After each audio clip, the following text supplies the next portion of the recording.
साबिक वज़ीर आला पंजाब परवेज इलाही और मोनिस इलाही के खिलाफ गुजरात ठेकों में किकबैक्स की तहकीकात मुकम्मल कर ली गई। नैब ने परवेज इलाही और मोनिस इलाही दीगर के खिलाफ 1 अरब 23 करोड़ रुपए से जायद का रेफरेंस दायर कर दिया। परवेज इलाही समेत दीगर 14 मुल्ज़िमान के खिलाफ दायर रेफरेंस के मंदरजात डॉन न्यूज ने हासिल कर लिए।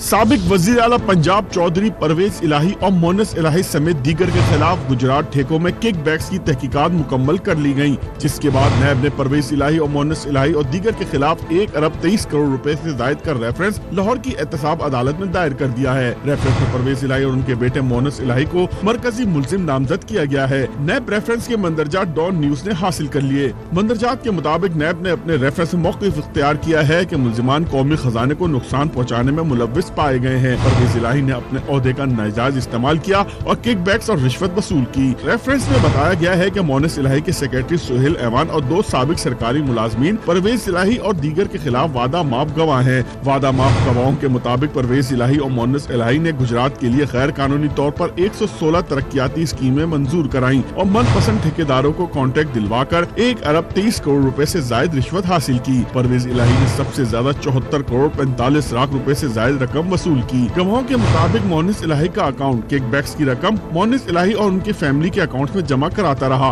परवेज इलाही की वजारत आला के दौरान मोनिस इलाही ने 10,61,000 यूरो अपने गैर मुल्की बैंक अकाउंट्स में जमा कराए, जबकि उनके अहले खाना ने 304 मिलियन से जायद रकम अपने जाती अकाउंट्स में जमा कराई। नैब रेफरेंस ने इस्तदा की कि चूंकि मुल्जिमान तफ्तीश में कसूरवार पाए गए हैं, लिहाजा एहतसाब अदालत ट्रायल करके मुल्जिमान को सजा दे।